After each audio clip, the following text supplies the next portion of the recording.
হ্যাঁ তুমি বলে দিলে ভালো লিখেছিলে, হতো। হ্যাঁ বলে দিচ্ছি। তুমি লিখেছিলা যে ডিস্টিল ওয়াটার হচ্ছে বিশুদ্ধ পানি, আর তারপরে বিভিন্ন আহ ছাকন, তারপরে ফুটানো ইত্যাদি ইত্যাদি প্রসেস মনে বর্ণনা করছিলা, যতটুকু আমি দেখছি, আমার যতটুকু খেয়াল আছে। তো বিষয়টা হচ্ছে সেরকম না। বিশুদ্ধ পানি মানে ডিস্টিল ওয়াটার হচ্ছে পানির বিশুদ্ধতার সর্বোচ্চ লেভেলে আছে। ডিস মানে আমরা যেসব পানিকে বিশুদ্ধ হিসেবে চিন্তা করি, সেই পানিগুলা কি, সেই পানিগুলাতে সাধারণত মানে রোগ জীবাণু থাকে না, ময়লা আবর্জনা থাকে না, বাট ওইটাতে কিন্তু, ওইটা কিন্তু 100% পিওর ওয়াটার না। ঠিক আছে? যদি পানি নেই, নর্মালি যেসব আমরা বিশুদ্ধ খাওয়ার পানি ইউজ করি, তার মধ্যে বিভিন্ন ধরনের সল্ট থাকে,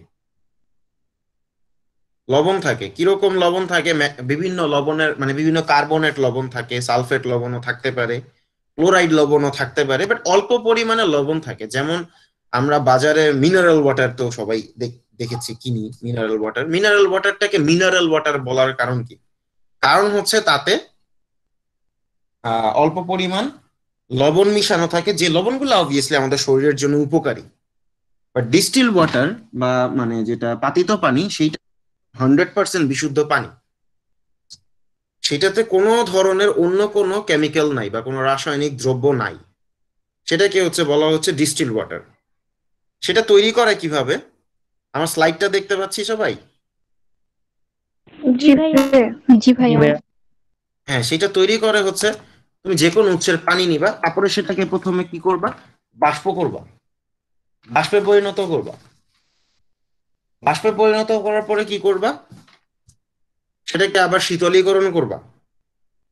শীতলীকরণ করে তুমি যখন আরেক জায়গায় জমা করবে, সেটা হবে ডিস্টিল ওয়াটার।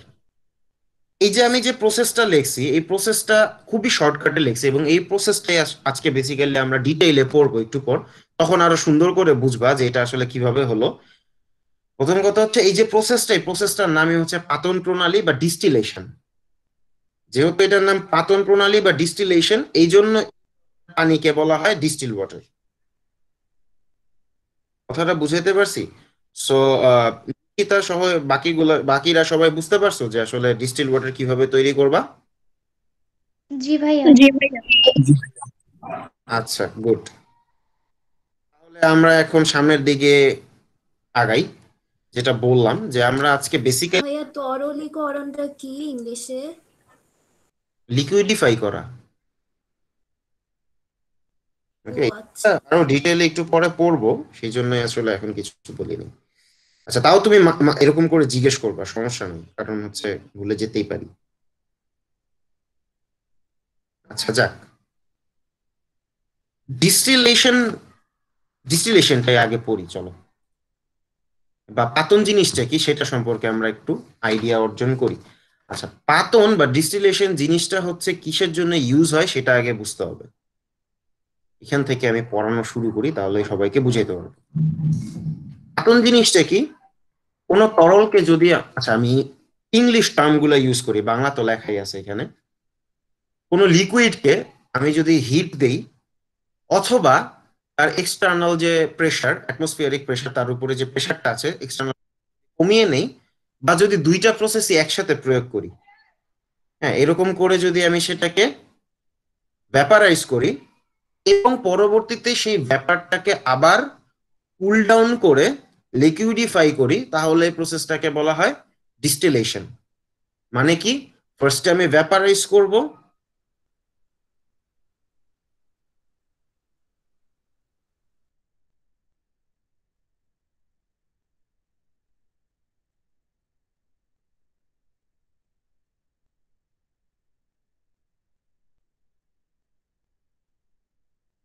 বুঝলাম যে বুঝলাম। কেউ কি কোনো কোয়েশ্চেন করতে চাচ্ছ? আমি হয়েছিলাম।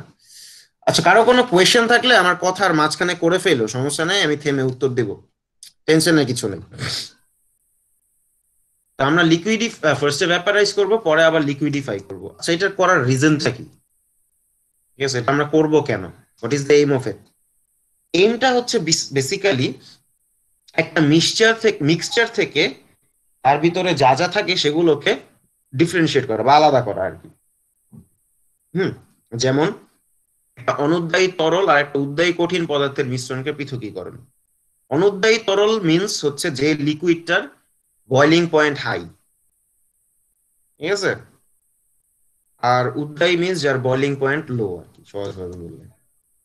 আর কি, যদি আমরা মোর দেন ওয়ান মানে একটার বেশি আর কি লিকুইড পরস্পরের সাথে মিক্সড হয়ে থাকে, তাহলে সেইখান থেকে যেই লিকুইডটার বয়লিং পয়েন্ট কম সেইটাকেও আলাদা করা যাবে। এটা হচ্ছে পাতন। আমরা সুন্দরভাবে বুঝতে পারবো, এইটা পরে দেখি, সুন্দরভাবে বুঝতে পারবো আমরা একটু প্রসেসটা যদি দেখে আসি, তাহলে আসলে সবকিছু সহজ হয়ে যাবে। পাশে আমি একটা খেয়াল রাখছি যাতে আমাদের বুঝতে সুবিধা হয়। আচ্ছা, কি করব পাতনের জন্য? দেখো, প্রথমে আমরা যে লিকুইড থেকে আমাদের যে এক্সপেক্টেড উপাদানটা সেটা আলাদা করতে চাবো, সেইটা প্রথমে আমরা ফ্লাস্কের ভিতরে নিব। এখানে সেটাই লেখা আছে, অবিশুদ্ধ উদ্বায়ী ও ভেজাল মিশ্রিত তরল ফ্লাস্কে নিব। মানে হচ্ছে এইটা একটা লিকুইড যার মধ্যে কিছু পরিমাণ। আচ্ছা, আমার কথা কি শোনা যাচ্ছে? অনেক সাউন্ড, মানে টুংটাং সাউন্ড হচ্ছে। আমি কি অফলাইন হয়ে যাচ্ছি নাকি? জি না না, ভাই, ঠিক শোনা আছে। যাচ্ছে। আচ্ছা, এখানে রাজ্জাক প্রশ্ন করেছো কোন অধ্যায় পড়ানো হচ্ছে। পড়ানো শুরুতেই বলেছি সেকেন্ড চ্যাপ্টার করতেছি আমরা, কেমিস্ট্রি ফার্স্ট পেপারের। চ্যাটে কোয়েশ্চেন থাকবে না, কোয়েশ্চেন থাকলে আমাকে একটু কইরো। আর অ্যাটেন্ডেন্স নিয়ে মেসেজিং তোমরা লাস্টের দিকে কইরো, এখন পড়ায় মনোযোগ দাও, নয়তো তো মিস হয়ে যাবে। আচ্ছা ঠিক আছে, তোমরা যেটা কইরো, আমি যে কথা বলতেছি তার ফাঁকে ফাঁকে রেসপন্ড করো, জি ভাইয়া, হুঁ ভাইয়া, বুঝছি ভাইয়া, কিছু একটা বলে, তাহলে আমি বুঝবো যে আমি অনলাইন আছি। নাহলে অনেক সময় হচ্ছে নেট কানেকশন চলে যায় ওকে আনএক্সপেক্টেডলি। ভাইয়া। ওকে, গুড, থ্যাংক ইউ। এই তো যে বলছো, ধন্যবাদ। আচ্ছা, তো আমি লিকুইড নিছি এবং আমরা ধরে নিয়েছি যে লিকুইডের মধ্যে কিছু পরিমাণ ময়লা আছে, আবর্জনা আছে, বা আনএক্সপেক্টেড কোনো একটা পদার্থ আছে যেটা আমরা চাচ্ছি না, আনএক্সপেক্টেড একটা সাবস্টেন্স আছে। তো এটা থেকে, এটাকে আমরা ডিস্টিলেশনের মাধ্যমে এখান থেকে ওই সাবস্টেন্সটা আলাদা করব। আচ্ছা, করার কি পরে কি করব, এই ফ্লাস্কের মুখে একটা কক লাগাবো। এই ফ্লাস্কের মুখে কর্কটা লাগায় এমন ভাবে, মানে কর্কটা থাকবে অবভিয়াসলি, কর্কে একটা হোল বা ছিদ্র থাকবে, এবং সেইটার মধ্যে দিয়ে আমরা একটা পার্সোনাল প্রবেশ করব, ঠিক আছে, বা অ্যাডাপ্টার ঢুকাবো।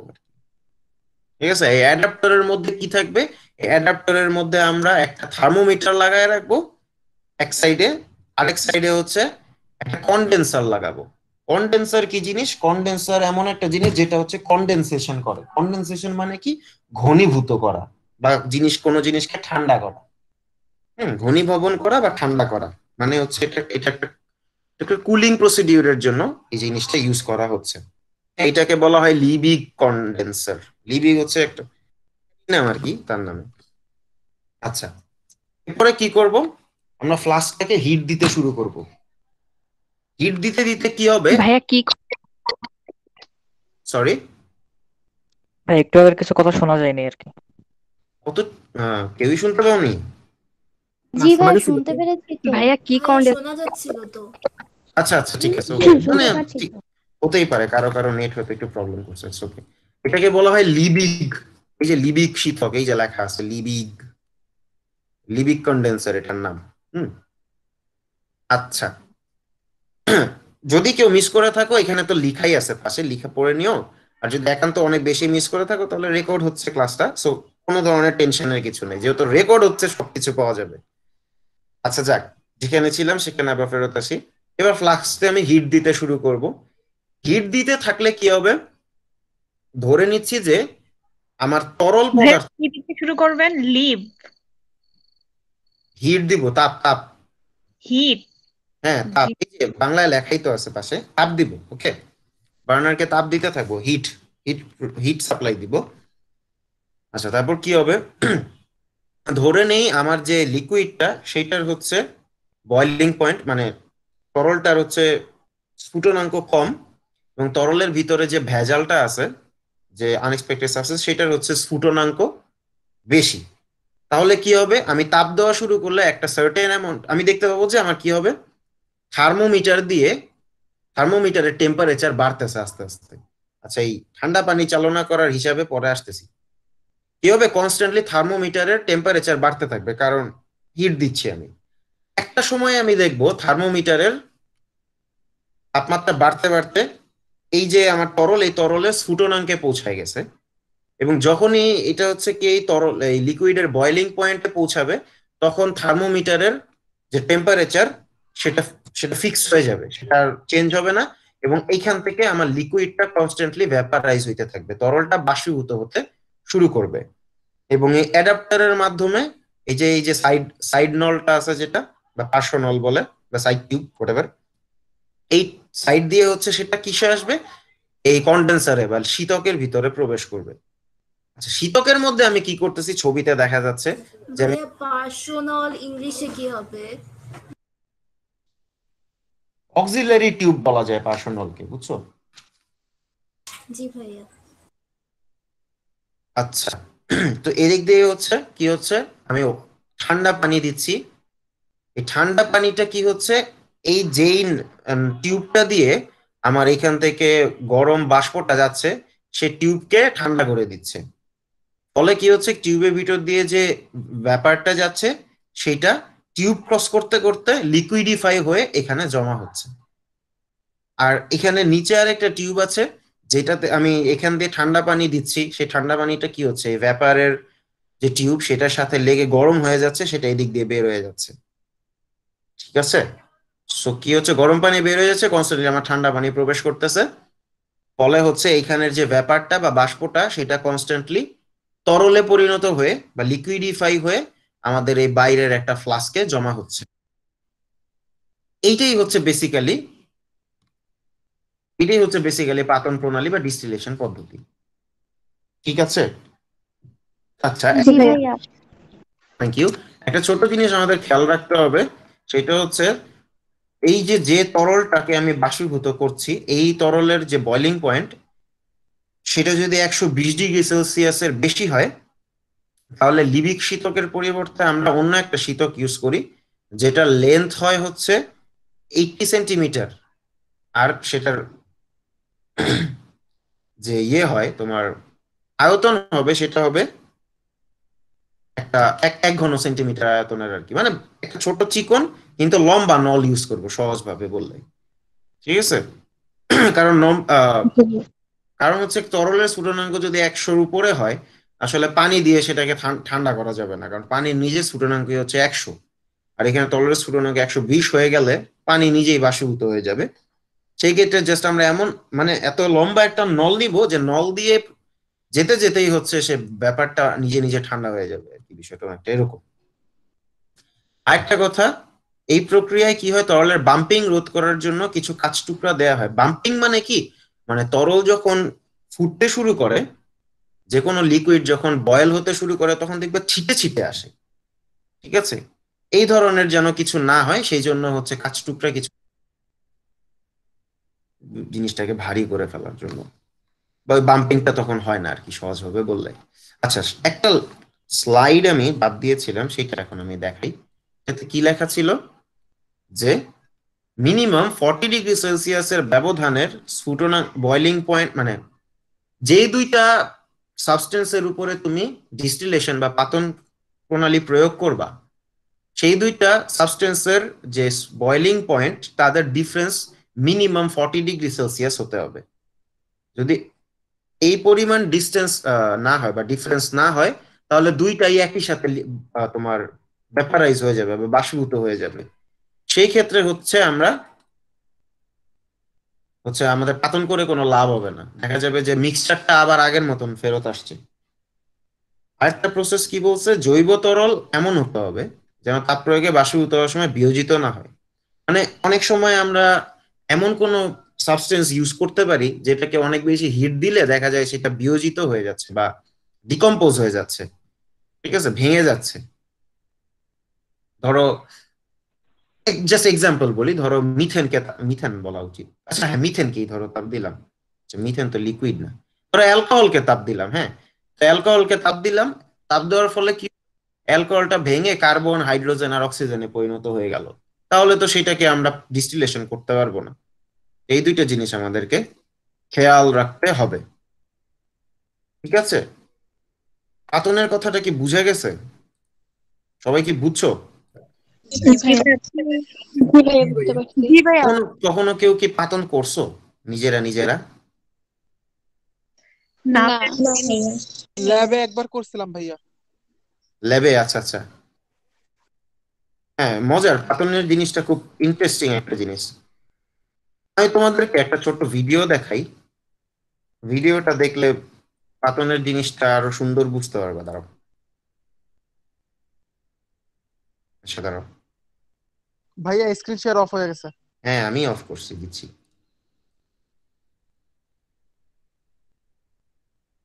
যে এখন চলে আসছে।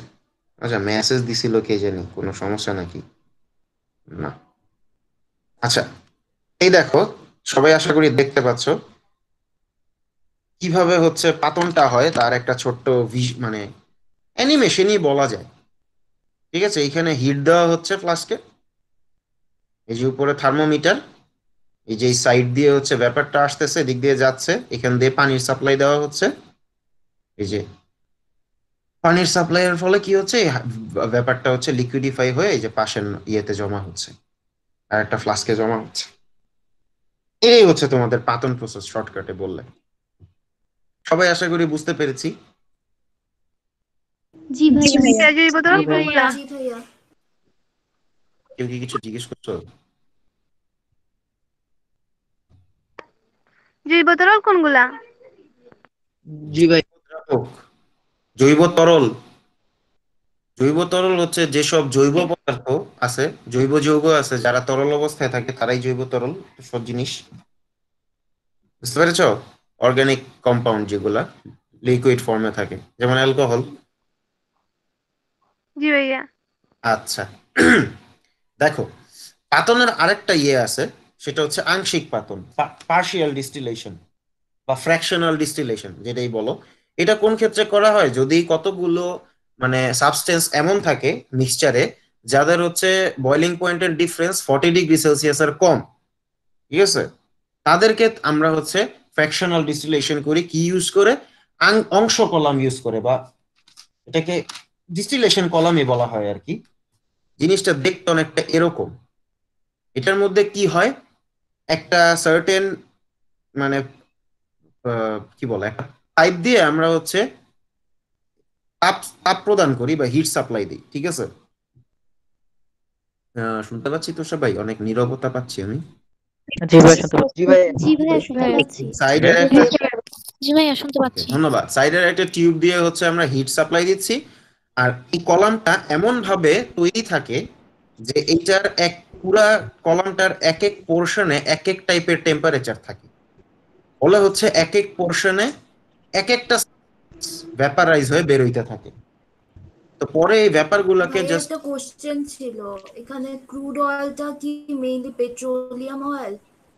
হ্যাঁ ক্রুড অয়েল তো পেট্রোলিয়াম অয়েলই।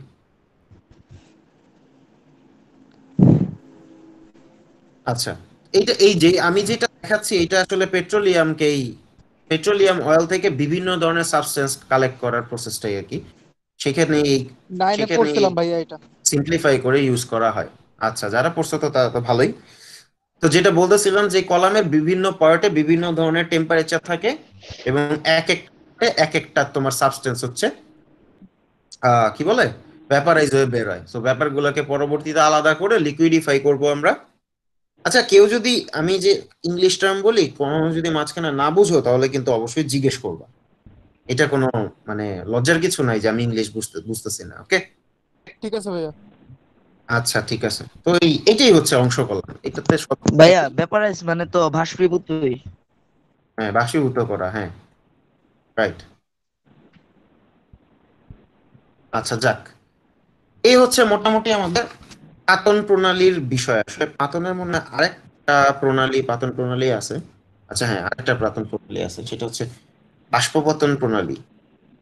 এটার মধ্যে কি হয় চলো দেখি।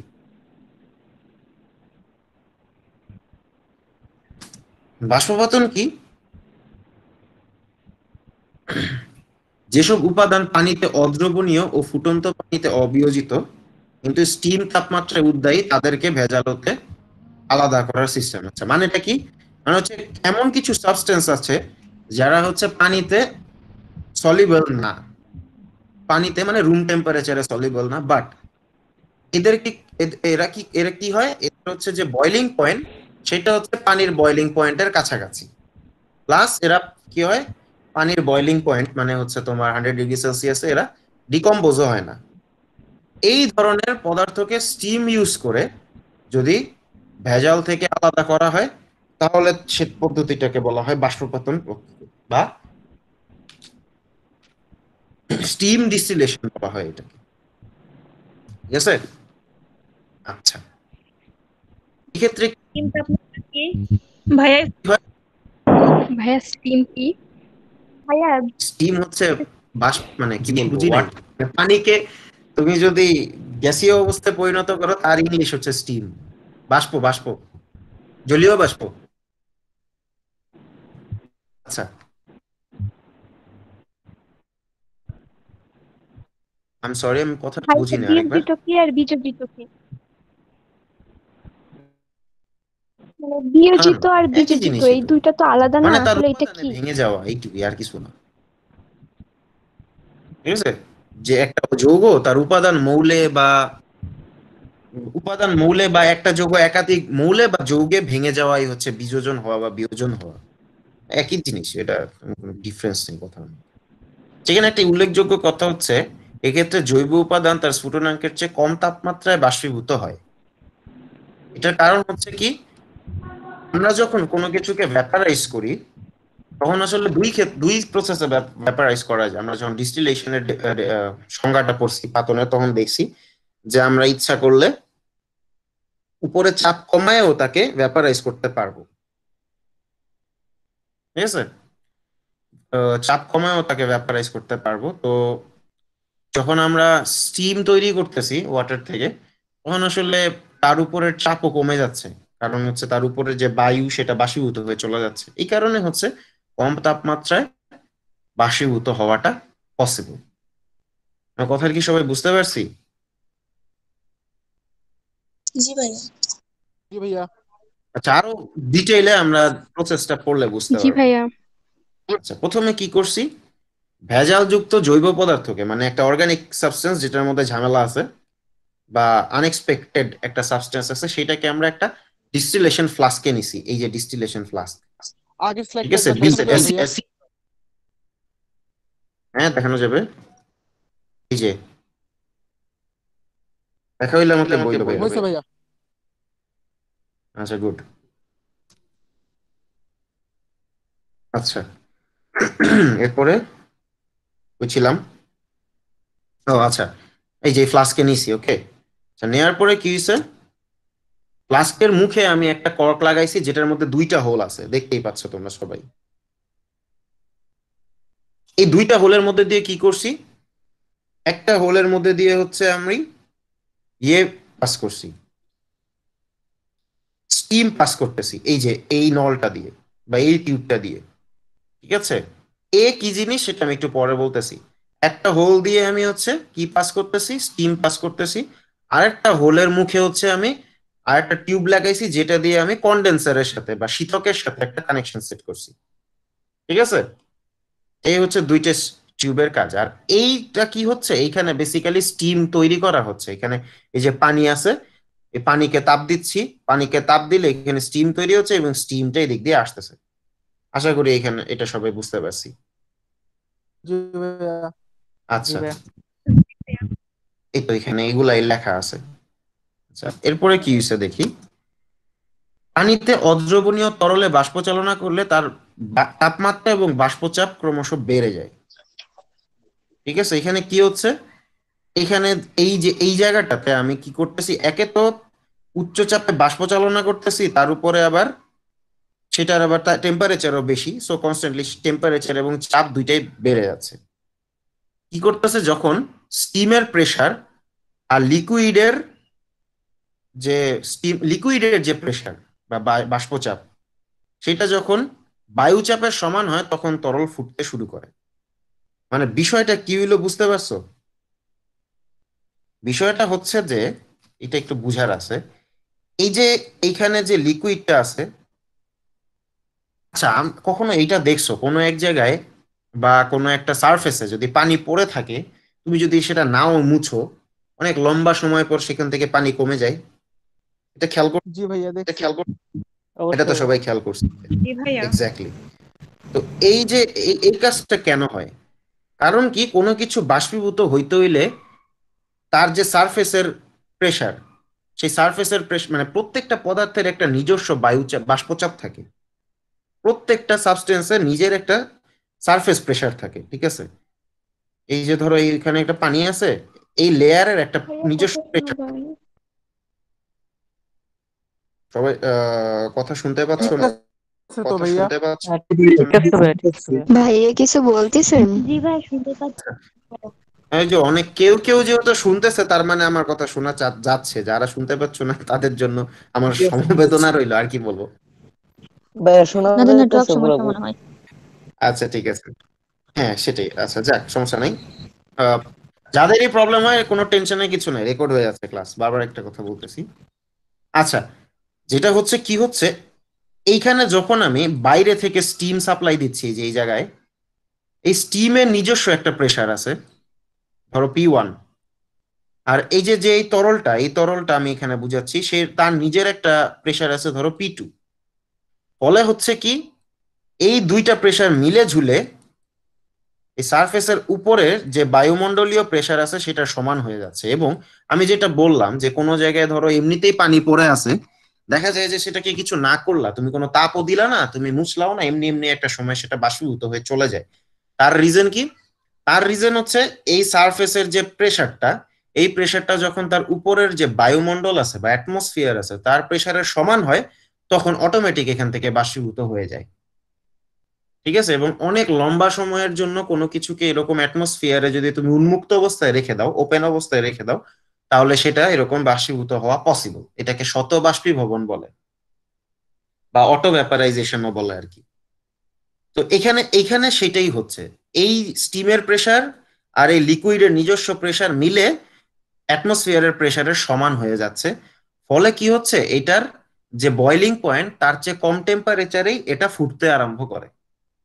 ওকে, যারা এখন বুঝো নাই তারা আজকে ক্লাস শেষে ভিডিওটা রিপিট করে করে আরো কয়েকবার দেখবা, ইনশাল্লাহ বুঝে যাবা। তারপরে যদি না বুঝো, আমি আগামী বুধবারে তো ফেরত আসবে, টেনশনের কিছু নাই।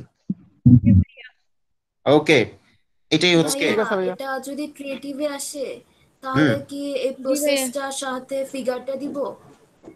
না না, ক্রিয়েটিভে আসলে এত বড় ফিগার আকার, আচ্ছা মানে নর্মালি আসলে ক্রিয়েটিভে এইসব কোয়েশ্চেন এইভাবে আসে না যে তুমি বাষ্পীভবন পদ্ধতি বর্ণনা করো, হয়তো ফিগার দিয়েই দিবে। আর যদি মানে কোয়েশ্চেনে দেয়া থাকবে ফিগারের কথা, আর যদি তোমার কোয়েশ্চেনে যে সেটাকে ডিসক্রাইব করতে বলে, তাহলে ফিগার দেওয়াটাই ভালো। কারণ ফিগার দিয়ে তুমি যদি অল্প লেখাও লিখো, তাও তোমাকে অনেক মার্কস দিয়ে দিবে আর কি। ওকে জি ভাইয়া বুঝছি। ওকে। আচ্ছা, তো এটা ভ্যাপারাইজ হইতে শুরু করলে বাকি কাজ আগের মতোই, এদিক দিয়ে যাবে, এদিক দিয়ে হচ্ছে কন্ডেন্স হবে, মানে আমরা যে ফ্র্যাকশনাল ডিস্টিলেশনে যেভাবে পড়ছি সেটাই হবে, আর কিছুই না।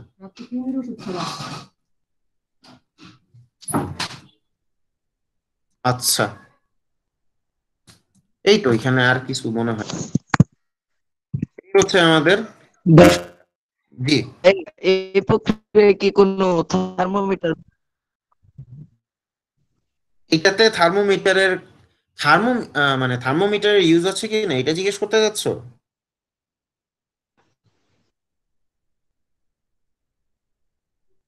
আই থিঙ্ক তোমার কোয়েশ্চেনটা এরকম কিছুই ছিল যে থার্মোমিটারের ইউজ হয় কিনা বা কিছু। থার্মোমিটার ইউজ করলেও চলে, না করলেও চলে। ইনফ্যাক্ট আমরা যে পাতন করছি সেটাতেও জি থার্মোমিটার ভাইয়া, এটাই। ইউজ করলেও চলে, না করলেও চলে, ওটা কোনো বিষয় না। থার্মোমিটার তুমি রাখলে রাখতে পারো, না রাখলে না রাখতে পারো। থার্মোমিটার রাখলে হচ্ছে তোমার অ্যাকিউরেসিটা ভালো পাবা, মানে তুমি বুঝতে পারবা কোন সময় হচ্ছে, মানে যেমন আমি তোমাদের ইউটিউবে যেরকম এখানে এখানে অ্যানিমেশনের মাধ্যমে দেখাচ্ছি যে এখান দিয়ে স্টিম যাচ্ছে, বাট স্টিম তো আসলে এরকম সুন্দর চোখে নাও দেখা যেতে পারে। সেক্ষেত্রে থার্মোমিটারে যখন তুমি দেখবা টেম্পারেচারটা ফিক্স আছে, তুমি বুঝতে পারবা যে হ্যাঁ এখন স্টিম যাওয়া শুরু হয়ে গেছে। এটাই হচ্ছে অ্যাডভান্টেজ, আর কিছু না। ঠিক আছে বাচ্চারা, বুঝতে পেরেছো? জি ভাইয়া বুঝতে পেরেছি। জি ভাইয়া। জি ভাইয়া। তোমরা যদি স্টিম ডিস্টিলেশনটাও দেখতে চাও, সেটাও ইউটিউবে আছে। এই যে আমি তোমাদেরকে দেখাচ্ছি, দেখো এই যে স্টিম, এখানে স্টিম হচ্ছে, এই যে স্টিমটা আসতেছে, জি এই যে ভাইয়া। এখানে টিউব দিয়ে যাচ্ছে, এরকম ভিডিও আছে, এটা তোমার দেখলেই পারবে। আচ্ছা যাই হোক, এই হচ্ছে পাতনের বিষয়। লাস্ট হচ্ছে আরেকটা, পাতনের মধ্যে আরেকটা জাস্ট ছোট্ট জিনিস আছে, সেটাকে বলা হয় ঊর্ধ্বপাতন। এটা তোমরা সবাই জানার কথা, ছোটবেলায় পড়ে থাকা। জি ভাইয়া। সাবলিমেশন বললে এটাকে। সাবলিমেশন হচ্ছে এমন একটা প্রসেস যেটাতে হচ্ছে তোমার কোনো একটা সলিড সরাসরি সলিড স্টেট থেকে গ্যাসিয়াস স্টেটে চলে যায়। মাঝামাঝি কোনো স্টেট নাই, তোমার লিকুইড স্টেটটা নাই, এইটুকু নাই। ঠিক আছে, সরাসরি সলিড থেকে গ্যাস হয়ে যায়, আর গ্যাস থেকে তারা সলিড হয়ে যায় আর কি, বিষয়টা এরকম। আমাদের সবার বাসায় তোমার আছে, ন্যাপথালিন আছে, আলমারিতে রাখো, দেখবা ন্যাপথালিন আলমারিতে রাখলে 2 মাস পরে খুঁজে পাওয়া যায় না। তাই এইটাই হচ্ছে রিজন। পুড়ে যায়। এক্স্যাক্টলি, এই যে ঊর্ধ্বপাতিত হয় বা সাবলিমেশন হয়ে যায়। এই হচ্ছে তোমাদের কতগুলো প্রসেস আর কি, যে প্রসেস গুলার মাধ্যমে আমরা এক পদার্থ থেকে আরেক পদার্থ আলাদা করতে পারবো, বা একটা মিক্সচার থেকে বিভিন্ন সাবস্টেন্স আলাদা করতে পারবো। আরেকটা জাস্ট ছোট্ট প্রসেস আছে, সেটা একটু দেখাই দিই। এটা আমি একদিন একটু ব্যাখ্যা করেছিলাম, কেলাসন বা ক্রিস্টালাইজেশন। ক্রিস্টালাইজেশনটা কি? ক্রিস্টাল হচ্ছে এমন একটা কি বলবো, মানে কোনো একটা কম্পাউন্ডের, এই যে এখানে লেখাই আছে, কোনো একটা কম্পাউন্ডের স্মলেস্ট পার্ট, যেই পার্টটার একটা স্পেসিফিক জিওমেট্রিক প্যাটার্ন থাকে এবং একটা ডিফাইন্ড শেপ থাকে। ডিফাইন্ড শেপ মানে হচ্ছে, যেমন এইটা হচ্ছে কিউবিক শেপের, এটা হচ্ছে তোমার কিউবিক না হয়ে সার্কুলার শেপ হইতে পারতো, সিলিন্ড্রিক্যাল শেপ হইতে পারতো, এগুলাকে বলা হয় ডিফাইন্ড শেপ। তো একটা smallest part of a compound which has a specific geometric pattern and a defined shape, সেটাকে বলা হচ্ছে ক্রিস্টাল বা কেলাস। তো কেলাসন প্রসেসের মাধ্যমেও আমরা মিক্সচার থেকে আমরা সাবস্টেন্সকে আলাদা করতে পারি। কিভাবে করা হয় একটু দেখি, সংক্ষেপে যদি দেখি। প্রথমে হচ্ছে তুমি হচ্ছে যে মিক্সচারটা নিছো, সেটাকে তুমি প্রথমে পরিস্রাবণ করে নিবা। পরিস্রাবণ মানে ছেঁকে নেওয়া, ফিল্টার করা আর কি, ফিল্টার পেপার দিয়ে ফিল্টার করা বা ছেঁকে নেওয়া। তারপরে কি করবা, সেটাকে আস্তে আস্তে আস্তে তাপ দিবা, বা তাড়াতাড়িও তাপ দিতে পারো, তাপ যেমনি খুশি দাও। প্রচুর মানে তাপ দিয়ে সেটাকে ঘন দ্রবণে পরিণত করবা। প্রচন্ড ঘন দ্রবণ হয়ে গেলে সেটাকে আস্তে আস্তে ঠান্ডা করবা বা ঠান্ডা করবা আর কি, খুবই ধীরে সুস্থে ঠান্ডা করতে হবে।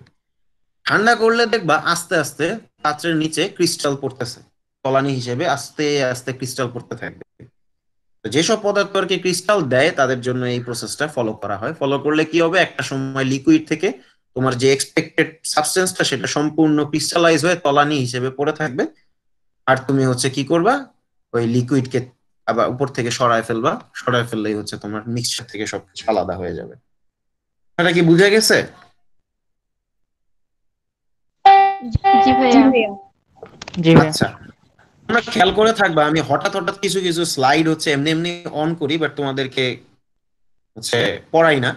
ওই স্লাইড গুলোতে আসলে তোমাদের এমন কিছু জিনিস লেখা আছে যেগুলো তোমরা নিজে পড়লেই বুঝবা। তো সেগুলো আমি এই জন্যই অন করি, যাতে সেগুলো রেকর্ডে চলে আসে, আর সেগুলো তোমরা রেকর্ড পজ করে টুকুস টুকুস পড়ে নিলেই বুঝে ফেলবো ওখানে আসলে কি আছে না আছে। ঠিক আছে?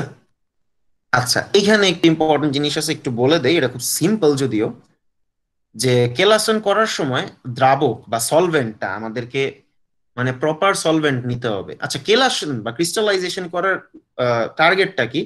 টার্গেটটা হচ্ছে, ধরো এই যে এখানে সোডিয়াম ক্লোরাইড আমরা দেখলাম, হ্যাঁ, সোডিয়াম ক্লোরাইডটা ধরো এক জায়গায় আছে, বাট আছে হচ্ছে ভেজাল অবস্থায়, মানে সোডিয়াম ক্লোরাইডের মধ্যে কিছু আনএক্সপেক্টেড বা আনওয়ান্টেড সাবস্টেন্স আছে, ময়লা আবর্জনা আছে। তো এইটাকে যদি আমি পিউরিফাই করতে চাই, তাহলে একটা ওয়ে হচ্ছে ক্রিস্টালাইজেশন করা।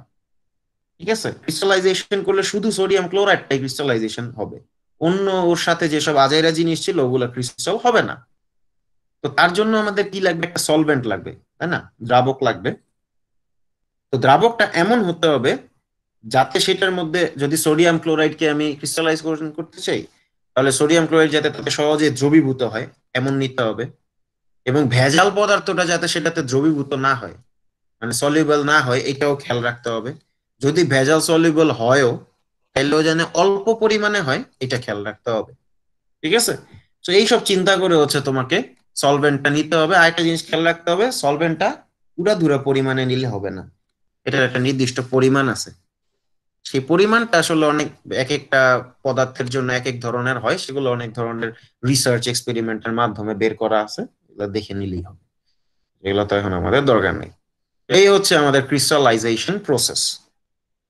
সবাই বুঝতে পেরেছি বাচ্চারা? জি ভাইয়া। জি ভাইয়া। জি ভাইয়া। আচ্ছা, যারা মেসেজ দিবা তাদেরকে রিমুভ করে দেয়া হবে। আচ্ছা, তোমাদেরকে মেসেজিং করতে বেশি কমফোর্ট লাগে কথা বলার চেয়ে, মানে হয় এরকম কেউ আসো? ওটাই বেটার মনে হয়। আসলে এটা কিন্তু দুইটাই ভালো লাগে ভাইয়া। সাইন্টিফিক। এমএসএফ টিম কিন্তু খুব সিরিয়াস, বলে দিয়েছে দেয়া হবে টাইমলি। আমার আচ্ছা, আমাদের আজকে এমএসএফ টিমের মানে রিপ্রেজেন্টেটিভ হিসেবে কে আছে?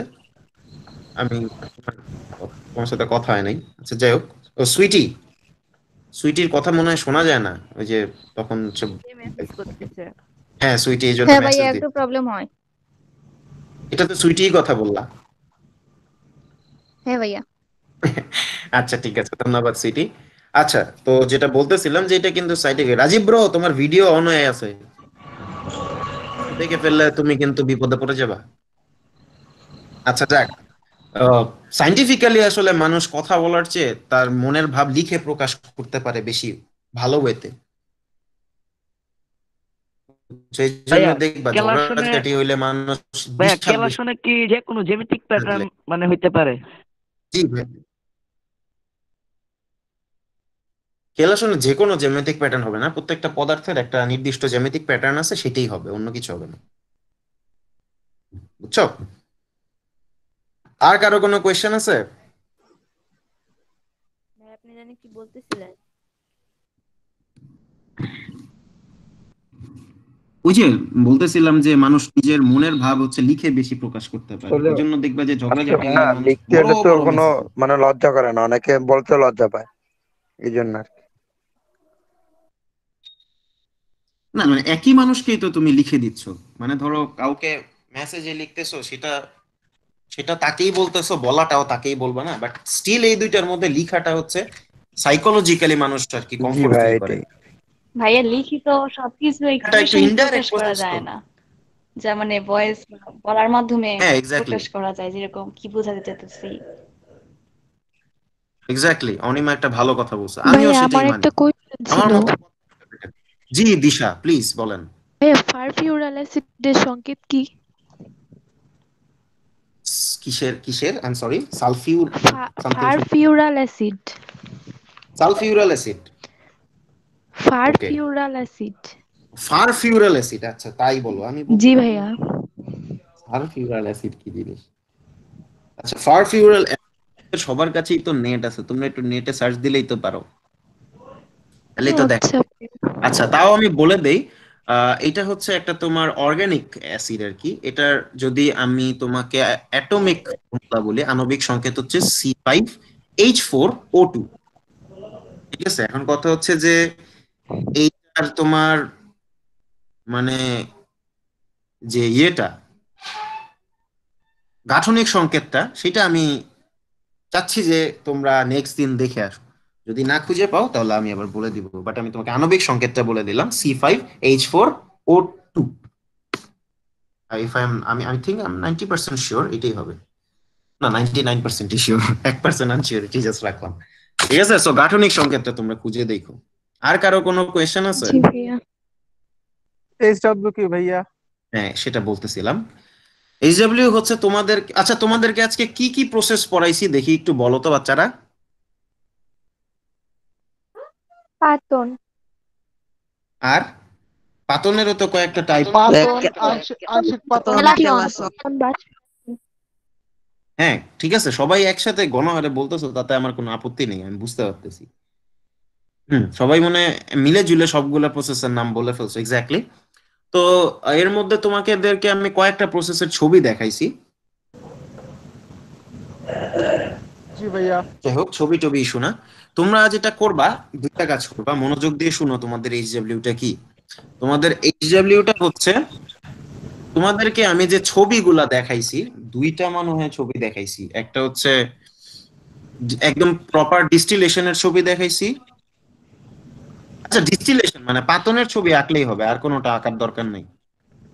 আংশিক পাতনের দরকার নাই, বাষ্পপাতনের ছবিরও দরকার নাই। হ্যাঁ, তোমরা জাস্ট ইয়েটা আঁকবা, যে পাতনের ছবিটা আঁকবা, আর হচ্ছে কোন কোন মিশ্রণকে হ্যাঁ পাতন করা যায়, মানে প্রত্যেকটা প্রসেসের একটা এক্সাম্পল দিবা। এক্সাম্পল মানে হচ্ছে কি, যেমন ধরো পাতনের কথা যদি আমি বলি, যেমন আমার পাতনে হচ্ছে দেখো বেনজিন, অ্যানিলিন আর নাইট্রোবেনজিন, ঠিক আছে? অ্যানিলিন আর নাইট্রোবেনজিনের যে মিক্সচার, ওই যে আংশিক সেটাকে হচ্ছে পাতন, তোমার, সাধারণ পাতন। হ্যাঁ বলো বলো বলো। আচ্ছা, যাই কি জানি বলতে চাইছিল, আবার বললো। তো যেমন একটা এক্সাম্পল দেখাইলাম যে নাইট্রোবেনজিনের মিক্সচারকে তো আমরা পাতন প্রণালীতে আলাদা করতে পারি। এরকম কয়েকটা মানে একটা করে উদাহরণ লিখবা প্রত্যেকটা প্রসেসের জন্য, যে কেলাসন করে কোনটাকে, পাতন করে কোনটাকে, আংশিক পাতন করে কোনটা, মানে যে কয়টা প্রসেস পড়াইছি তার জন্য, আর জাস্ট পাতনের ছবিটা আঁকবা। এইটুকু হচ্ছে আর ওই যে ফারফিউরাল অ্যাসিড যেটা বলছে, এইটার গাঠনিক সংকেত, এই তিনটা জিনিস তোমাদের হচ্ছে কাজ। সবাই কি বুঝতে পারছি? জি ভাইয়া ভাইয়া। কিসের গাঠনিক সংকেত যেটা একটু ওই বুঝিনি। যে ফারফিউরাল অ্যাসিড বললো না আমাদের ইয়ে, কি বলে, প্রশ্নটা কি করছে, দিশা দিশা সম্ভবত প্রশ্ন করছে। পারফিউরাল অ্যাসিড, তা যদি যে বুঝতে পারতেছো না মানে আমার কথা, তার জন্য আমি মেসেজে লিখে দিব, সমস্যা নেই। তো এটার গাঠনিক সংকেতটাও তোমরা এঁকে দিও। তো এই তিনটা হচ্ছে তোমাদের এইচডব্লিউ, ঠিক আছে? খেয়াল থাকবে। ওকে ভাইয়া। জি জি ভাইয়া। ভাই। আমি এইচডব্লিউটাও ভাইয়া, তোমাদের ভাইয়া। ইয়েতে লিখে দিব, কমেন্টে লিখে দিছি অলরেডি, বা মেসেজিং এ লিখে দিছি অলরেডি। ওকে, তো তোমরা হচ্ছে এইগুলা করে নেক্সট দিন করে পোস্ট করে। ঠিক আছে ভাই। আমি খুব খুশি হয়েছি, আজকে হাফ সেঞ্চুরি ক্রস করছে ক্লাসে। তো এরকম বিশাল জনসমাগম নিয়ে আসবে, আমরা আরো তাহলে বেশি বেশি ডিটেইলে জিনিস পড়বো, মানে লোকজন দেখলে না একটু এনার্জি পাওয়া যায়, রক্তটা একটু গরম হয়ে যায়। তোমরা বেশি বেশি মানুষ আসবে, আমরা